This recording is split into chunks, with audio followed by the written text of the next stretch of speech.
26 जनवरी की अलसुबह तकरीबन 2 बजे के आसपास एक सुनसान सड़क पर एक कार रुकती है। कार से दो लोग बाहर निकलते हैं, जिसमें से एक का नाम अमित तिवारी जबकि दूसरे का नाम अनुज होता है। वो दोनों काफी घबराए हुए होते हैं। इतने में एक युवक कहता है, जल्दी करो, चलो यहां से। तभी दूसरा बोल पड़ता है कि अरे रुक जा, अगर किसी ने देख लिया तो लेने के देने पड़ जाएंगे। उस वक्त सुनसान सड़क पर लोगों की बिल्कुल भी आवाजाही नहीं थी। पूरी तरह से इत्मीनान होने के बाद दोनों कार से एक बड़ा सा सूटकेस बाहर निकालते हैं और किनारे ले जाकर उसमें आग लगा देते हैं। जल्द ही आग पूरी तरह से सूटकेस को अपने चपेट में ले लेती है। ये देख दोनों खुश हो जाते हैं। इसके बाद अमित पहले अनुज को उसके घर छोड़ता है और फिर ग्रेटर नोएडा आकर अपने कमरे पर सो जाता है। वह सोने की पूरी कोशिश करता है लेकिन उसे नींद नहीं आती। उधर जिस इलाके में इन दोनों ने मिलकर उस बड़े से सूटकेस को जलाया था, उस इलाके के पुलिस थाने पर सुबह तकरीबन 4:10 पर एक फोन आता है कि आप लोग जल्दी आ जाइए, यहां पर एक जले हुए सूटकेस में एक लाश मिली है। पुलिस वाले भागते हुए उस जगह पर पहुंचते हैं और जब जले हुए सूटकेस के अंदर डेड बॉडी को देखते हैं तो हैरान हो जाते हैं, क्योंकि वो बॉडी पूरी तरह से जल चुकी होती है। उसमें कुछ भी नहीं ऐसा बचा था जिससे लाश की शिनाख्त हो पाती। बहरहाल पुलिस ने इस मामले में गाजीपुर थाने में हत्या और सबूत मिटाने का केस दर्ज किया और जांच के लिए कई टीमें भी बनाई। पुलिस के हाथ ऐसा कोई क्लू नहीं था जिससे वो अपराधी की तलाश कर पाती।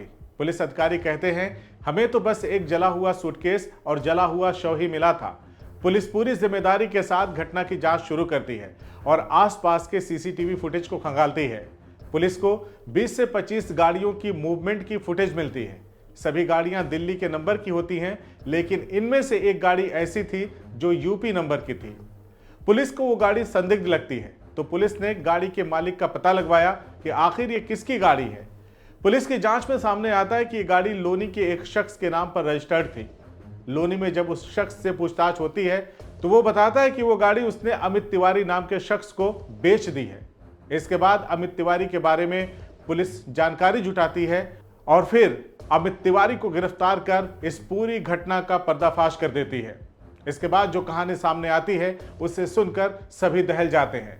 नमस्कार, आदाब। आज की सच्ची कहानी है दिल्ली राज्य से।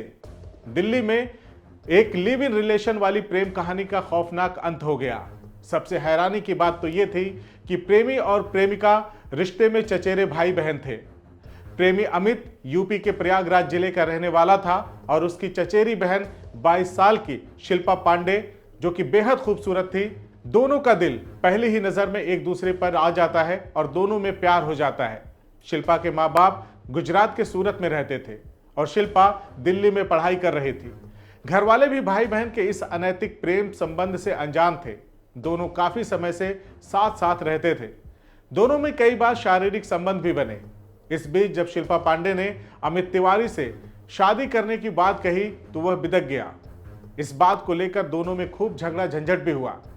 अमित अब किसी भी तरह से शिल्पा से छुटकारा पा लेना चाहता था, इसीलिए उसने एक खौफनाक साजिश रची और 26 जनवरी को अलसुबह अपने दोस्त के साथ मिलकर एक खौफनाक घटना को अंजाम दिया और इसी के साथ इस प्रेम कहानी का खौफनाक अंत भी हो गया। बहरहाल दिल्ली पुलिस ने एक खौफनाक प्रेम कहानी और हत्या का मामला सुलझा लिया है।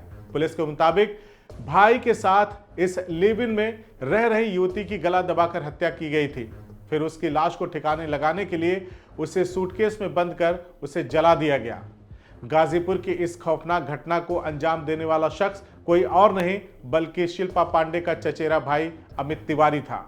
पुलिस ने इस मर्डर मामले में आरोपी अमित तिवारी और उसके दोस्त अनुज को गिरफ्तार कर लिया है। इस मामले में पूर्वी दिल्ली के डीसीपी अभिषेक धनिया ने जो खुलासा किए हैं उसे सुनकर आपके होश उड़ जाएंगे। डीसीपी ने बताया कि जिस युवती की मौत हुई उसका नाम शिल्पा पांडे है और उसकी उम्र महज 22 साल की थी। वो अपने चचेरे भाई अमित तिवारी के साथ पिछले 1 साल से लिव इन रिलेशन में रह रही थी और उसके बाद शिल्पा अमित पर शादी करने के लिए दबाव बना रही थी। सबसे बड़ी बात यह थी कि साथ में रहने वाला अमित शिल्पा से किसी तरह से छुटकारा पाना चाह रहा था।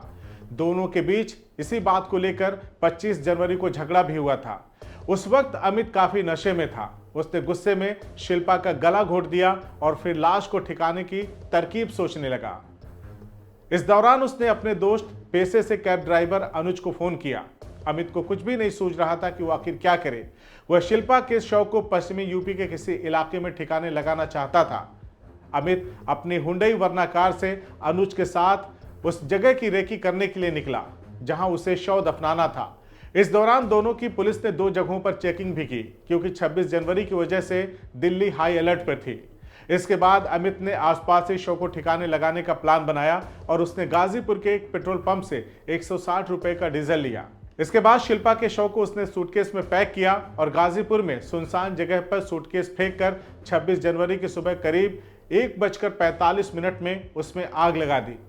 इस तरह से भाई और बहन के इश्क की दास्तां भी खत्म हो गई और आरोपी जेल की सलाखों के पीछे पहुंच गया। साथियों, आज की कहानी से हमें सीख लेने की जरूरत है। इस तरह के अनैतिक रिश्तों की समाज में कहीं भी जगह नहीं है, कहीं भी जरूरत नहीं है। आप क्या कहते हैं, हमें कमेंट करके बताइए। बाकी अपराधों के ऐसी दास्तान को देखने और सुनने के लिए हमारे चैनल को भी सब्सक्राइब करें। जय हिंद।